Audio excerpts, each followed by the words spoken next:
পঞ্চমী রাত সল্টলেকের EC block দিয়ে শুরু করলাম। খুব সুন্দর মাটির ভাঁড়ে পুরো থিমটা করেছিল। এবার চলে এলাম সল্টলেকের এফডি ব্লক। বহু বছর ধরে এখানে আসি পুরো পরিবারের সাথে। আমি, আমার 2 মেয়ে, আমার হাজব্যান্ড, আমার বাবা মা। কিন্তু মা তো নেই, বড় মেয়েও নেই। আর বাবাকে নিয়ে সকালে থেকে ঘুরিয়েছি এত রাত্রিরে ভিড়ে, এবং আমরা যেহেতু সারা রাত ঠাকুর দেখব, তাই বাবাকে আর বাড়িতে রেখেই এসেছি আমি, মেয়ে আর আমার হাজব্যান্ড। এফডি ব্লকের ঠাকুরটা দেখো কী সুন্দর হয়েছে। আমার এরকম সাবেকি ঠাকুর দেখতে খুব ভালো লাগে। এবার অনেক থিমের ঠাকুর হয়েছে ঠিক কথা, কিন্তু যে ঠাকুরগুলো সাবেকি সেগুলো আমার দেখতে খুব ভালো লাগে। এইটা একটা অদ্ভুত।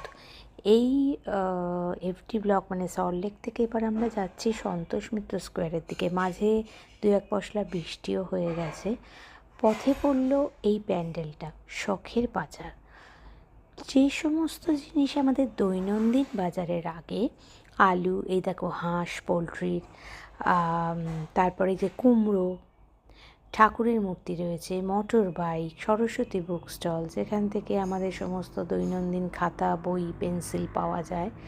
সবটাই মানে বেঁচে থাকার জন্য প্রতিনিয়ত যা লাগে, ওই দেখো চালের বস্তা, সবটা দিয়েই ঠাকুরকে নিবেদন করা হয়েছে। আমার মনে হয় এইভাবেই করা হয়েছে যে ঠাকুর তুমি সঙ্গে থেকেও আমাদের জীবন যেন রোজগারের ভালোভাবে চলে যায়। এবার এখান থেকে যাওয়ার পথে হচ্ছে চালতা বাগান।